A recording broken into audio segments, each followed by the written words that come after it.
வணக்கம் நண்பர்களே. இந்த பதிவில் நம்ம பார்க்க போகிற விஷயம் என்ன அப்படின்னு பார்த்திங்கன்னா, குழந்தைங்களுக்கு சளி இருமல். குழந்தைங்களுக்கு சளி இருமல் வந்தால் என்ன பண்ணணும்? ஸோ பொதுவாகவும் சரி, இந்த கொரோனா காலகட்டத்தில் இந்த சளி இருமல்னாலும் சரி எப்படி சமாளிக்கிறது அப்படிங்கிறத பற்றி தான் நாம் இந்த பதிவில் நாம் பார்க்க போகிறோம். இந்த சளி இருமலில் எத்தனை வகை இருக்குது அப்படின்னு தெரியணும்னா, நீங்கள் டாக்டர்கிட்ட கேட்குறத விட வீட்டில் இருக்கிற பெரியவங்ககிட்ட கேட்டிங்கன்னா நிறைய சொல்லுவாங்க. நெஞ்சு சளி, அப்புறம் மூக்குச்சளி, அப்புறம் தொண்டை சளி, அப்புறம் கரகரன்னு ஒரு சளி, அப்புறம் உள் சளி, ஏதோ வெளிச்சளி என்னென்னமோ சொல்லுவாங்க. ஆனால் நம்ம சளியில் அத்தனை வகையெல்லாம் ஒன்றும் கிடையாதுங்க. நம்ம மெடிக்கலாக நாம் 2 வகையாக பிரிக்கிறோம். அப்பர் ரெஸ்பிரேட்டரி ட்ராக்ட் இன்ஃபெக்ஷன் சொல்லுவோம், அப்புறம் லோயர் ரெஸ்பிரேட்டரி ட்ராக்ட் இன்ஃபெக்ஷன் சொல்லுவோம். ஸோ நுரையீரலுக்கு போகிற மூச்சுக்குழாய், அப்புறம் நுரையீரல் அங்கே தொற்று இருந்துச்சுன்னா லோயர் ரெஸ்பிரேட்டரி ட்ராக்ட் இன்ஃபெக்ஷன். அப்புறம் நம்ம தொண்டை, மூக்கு, அப்புறம் இந்த இடத்துல இன்ஃபெக்ஷன் அல்ல சில சமயம் காது, இங்கெல்லாம் கிருமி தொற்று இருந்துச்சுன்னா அப்பர் ரெஸ்பிரேட்டரி ட்ராக்ட் இன்ஃபெக்ஷன் சொல்லுவோங்க. ரொம்ப சிம்பிளாக 2 விஷயத்தில் முடிஞ்சிடும். இதில் எந்த வகையான சளிக்கு நம்ம பயப்படணும், எதுக்கு நம்ம சரியாக கண்காணிக்கணும், இதை பெற்றோர்கள் தெரிஞ்சுக்கிட்டாலே பெரும்பாலான பிரச்சனைகள் இருக்காதுங்க. அதாவது ஒன்றுமே இல்லாத சாதாரண காமன் கோல்டுன்னு சொல்லக்கூடிய மூக்கில் ஒழுகக்கூடிய அந்த சளிக்கு ரொம்ப அலறி அடிச்சிட்ருப்பாங்க. ஆனால் தீவிரமான நிமோனியா உள்ளே இருக்கும். ஆனால் அதை பெற்றோர்களுக்கு கண்டுபிடிக்க தெரியாது. இது மாதிரி ஒரு சூழ்நிலை தான் இப்போதைக்கு இருக்குது. ஸோ இதை பற்றி நம்ம விரிவாக இன்றைக்கி பேசுவோம். அதாவது ரொம்ப காமனாக குழந்தைங்களுக்கு வரக்கூடியது சளி என்ன அப்படின்னு பார்த்திங்கன்னா, சாதாரண அப்பர் ரெஸ்பிரேட்டரி ட்ராக்ட் இன்ஃபெக்ஷன் சொல்லக்கூடிய வைரஸ்னால் வரக்கூடிய சளி. அதாவது மூக்கில் இந்த சளி கிருமிகள் தொற்று ஏற்படும் போது உங்களுக்கு மூக்கில் நீர் வடிதல், அப்புறம் மூக்கு அடைப்பு, அப்புறம் பார்த்திங்கன்னா தும்மல், இந்த மாதிரியான அறிகுறிகள் வரலாம். ஒருவேளை அதே கிருமி தொண்டை பக்கம் வந்துச்சு அப்படின்னா உங்களுக்கு தொண்டை வலி, கரகரப்பு, இந்த மாதிரியான பிரச்சனைகள் வரலாம். இதே இந்த சளி கிருமிகள் ஒருவேளை அப்படியே இந்த பக்கம் தொண்டையிலேருந்து இந்த உள்காதுன்னு சொல்லுவோம், மிடில் இயர், அந்த பக்கம் போயிடுச்சுன்னா காது வலி அந்த மாதிரி கூட ஏற்படலாம். சில சமயங்களில் இந்த சளி மூக்குக்கு பின்னாடி இருக்கக்கூடிய சைனஸ் அப்படிங்கிற இடத்த பாதிச்சதுன்னா நமக்கு தலைவலியோட கூடிய அல்லது மஞ்சள் கலராக நீர் வடிதல் அது மாதிரி வரக்கூடிய சைனசைட்டிஸ் அப்படின்னு சொல்லக்கூடிய இன்ஃபெக்ஷன் வரலாம். இது எல்லாம் சேர்ந்து தான் நாம் அப்பர் ரெஸ்பிரேட்டரி ட்ராக்ட் இன்ஃபெக்ஷன் சொல்லுவோங்க. பெரும்பாலான இந்த அப்பர் ரெஸ்பிரேட்டரி ட்ராக்ட் இன்ஃபெக்ஷன் சொல்லக்கூடிய இதில் நான் சொன்ன அறிகுறிகள், இதனால் வரக்கூடிய நோய்கள் எல்லாமே பெருசாக பிரச்சனை இல்லாத விஷயங்கள். இது ரொம்ப ஈஸியாக பெரும்பாலும் 3லேருந்து 5 நாள், இதெல்லாம் வைரஸ் இருமைகள் அப்படிங்கிறதுனால 3லேருந்து 5 நாள் நம்ம வெயிட் பண்ணினாலே சரியாயிடும். பெருசாக இதுக்கு மருந்து போட வேண்டிய அவசியம் இல்லை. ஆனால் பெரும்பாலான பெற்றோர்கள் பார்த்திங்கன்னா அவங்களுக்கு கவனமே சளி கலர் கலராக டிஸ்கிரைப் பண்ணுவாங்க. சளி தண்ணி மாதிரி வந்துச்சு, அப்புறம் கொஞ்சம் கெட்டியாக வந்துச்சு, அப்புறம் இப்போ மஞ்சளும் கொஞ்சம் சாம்பலும் கலந்த மாதிரி வந்துச்சு. அவங்களுக்கு இந்த கலரு, சளியோட கலரை டிஸ்கிரைப் பண்ணுறதுல பயங்கர ஒரு அலாதி பிரியவங்க.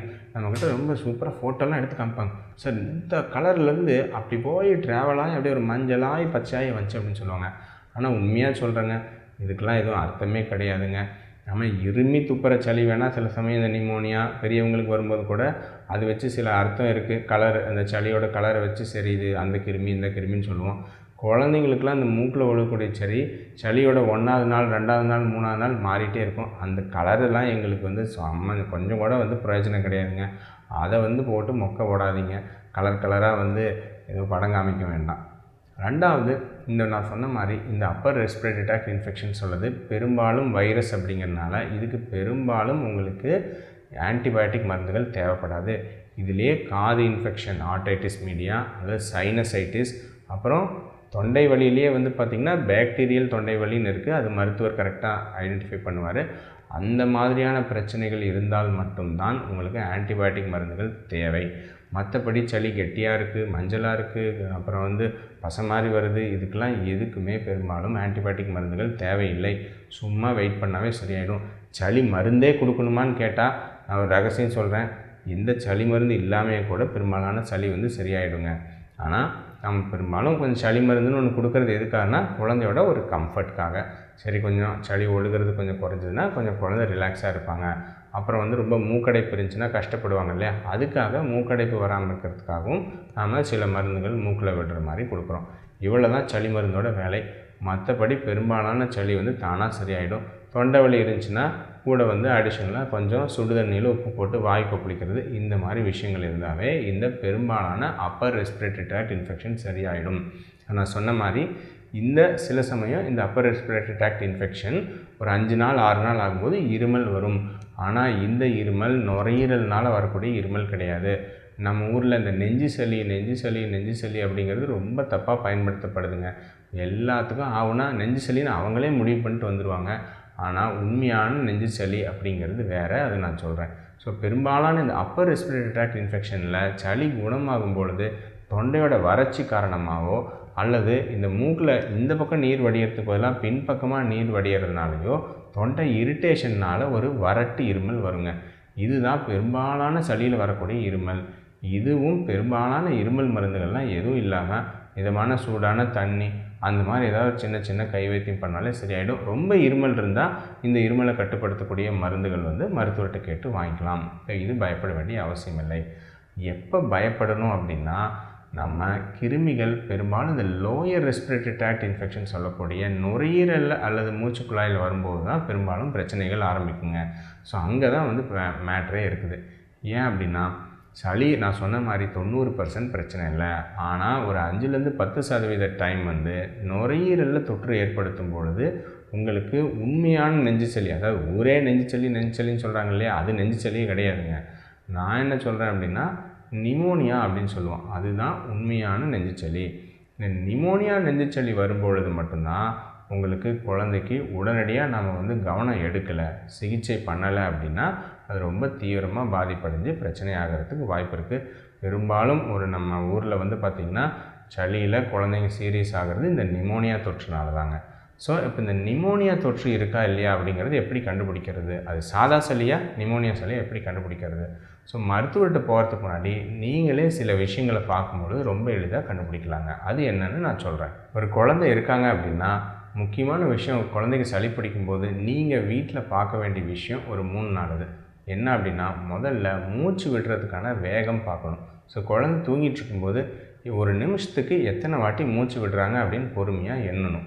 ஸோ இது ஒரு வயசுக்கு கம்மியாக இருக்கிற குழந்தை அரௌண்ட் ஒரு 50 வாட்டிக்கு மேலே மூச்சு வேகமாக விட்டாலோ, அல்லது 1 வயசுலேருந்து 5 வயசு வரைக்கும் உள்ள குழந்தை ஒரு நிமிஷத்துக்கு 40 வாட்டிக்கு மேலே மூச்சு வேகமாக விட்டாலோ, அல்லது ஒரு 5 வயசுக்கு மேலே இருக்கக்கூடிய குழந்தை ஒரு நிமிஷத்துக்கு 30 வாட்டிக்கு மேலே மூச்சு வேகமாக விட்டாலோ, டெஃபினட்டாக இதை நம்ம டெக்கிப்னியா அப்படின்னு சொல்லுவோம். டெஃபினட்டாக இது நிமோனியா அல்லது உண்மையான நெஞ்சு சளி இருக்கிறதுக்கான வாய்ப்புகள் இருக்குது அப்படின்னு அர்த்தம். இது மட்டும் இல்லாமல் இது மாதிரி ஒரு வேளை இருந்துச்சு அப்படின்னா அடுத்தது என்ன பார்க்கணும் அப்படின்னா, அவங்களுக்கு குழந்தைங்க மூச்சு விடும்போது ஏதாவது கஷ்டப்படுறாங்களா அப்படின்னு பார்க்கணும். மூச்சு விடும்போது நம்ம இந்த தொண்டைக்கு மேலே ஏதாவது குழி விழுதா, அல்லது நம்ம நெஞ்சுக்கூட்டுக்கும் வயிறுக்கும் நடுவில் ஏதாவது குழி விழுதா அப்படின்னு பார்க்கணுங்க. அல்லது ஈவன் நெஞ்சுக்கூடு விழா எலும்புகளுக்கு நடுவில் ஏதாவது குழி விழுதா அப்படின்னும் பார்க்கணும். ஸோ இதை நம்ம என்ன சொல்லுவோம்னா ரிட்ராக்ஷன்ஸ் அப்படின்னு சொல்லுவோம். இந்த மாதிரி இருந்தாலும் உங்களுக்கு நுரையீரல் தொற்று இன்னும் ஒரு படி மேலே ஜாஸ்தி இருக்குது அப்படின்னு அர்த்தம். குழந்தைங்களோட ஆக்டிவிட்டி பார்க்கணுங்க.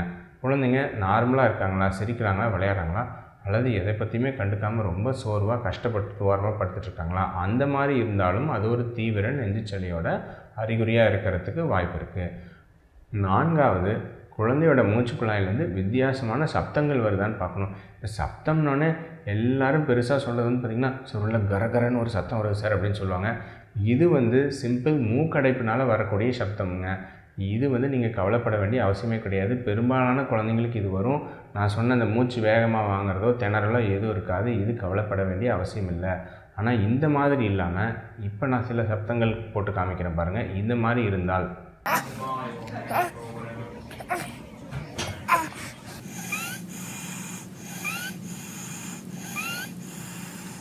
இந்த சப்தங்கள்லாம் கேட்குது அப்படின்னா இது டெஃபினட்டாக நமக்கு நுரையீரலில் பாதிப்பு ஏற்பட்டிருக்கு அப்படின்னு அர்த்தம். நுரையீரல் அல்லது மூச்சுக்குழாயில் பாதிப்பு ஏற்பட்டிருக்குன்னு அர்த்தம்.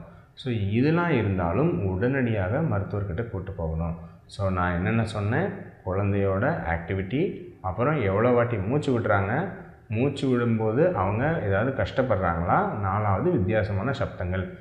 ஈஸியாக விஷயம் தெரிஞ்சால் நீங்களே இது எளிதில் கண்டுபிடிச்சிடலாம்.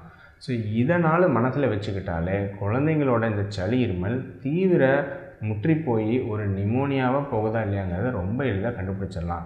இதை நிறையா டைம் பெற்றோர்கள் கண்டுபிடிக்க முடியாமல் போகிறதுனால தான் அவங்க கவனம்லாம் இந்த ஒழுகிறது, இந்த சளி இதிலேயே விட்டுட்டு மூச்சு திணறல் இதெல்லாம் இப்படி இருக்குங்கிறது தெரியாதனால தான் நிறைய இந்த நிமோனியாலாம் முற்றிய நிலையில் மருத்துவமனை கொண்டு போகும்போது நமக்கு நிறையா காப்பாற்ற முடியாமல் போகிற மாதிரி விஷயங்கள் நடக்குது. ஸோ அதனால் இதை அவாய்ட் பண்ணணுன்னா பெரும்பாலானவங்களுக்கு சாதா சளினா என்ன, தீவிர உண்மையான நெஞ்சு சளி அல்லது பாதிப்பு இருக்கக்கூடிய சளினா என்ன அப்படிங்கிற 2 விஷயத்தை தெரிஞ்சுட்டால் போதுங்க.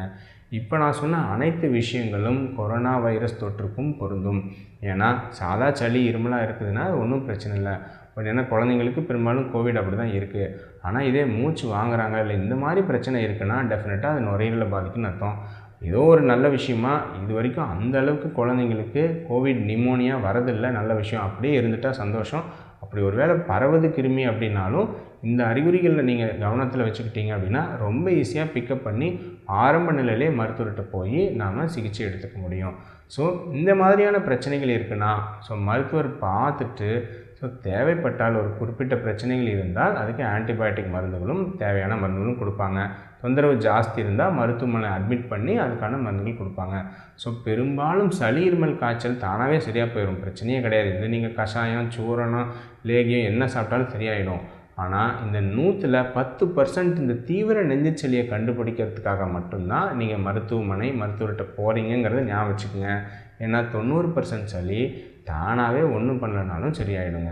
இந்த காலகட்டத்திலையும் எப்பவுமே இந்த சளி பற்றி, இருமல் பற்றி, இந்த நுரையீரல் இன்ஃபெக்ஷன் பற்றி நான் சொன்ன கருத்துக்கள் பெற்றோர்களுக்கு ரொம்ப உபயோகமாக இருக்கும் அப்படின்னு நம்புகிறேன். மேலும் இது மாதிரியும் இன்னும் நிறைய விஷயங்கள், உபயோகமான விஷயங்கள் பற்றி தொடர்ந்து பேசுவோம். தொடர்ந்து இணைந்திருங்கள். நன்றி, வணக்கம்.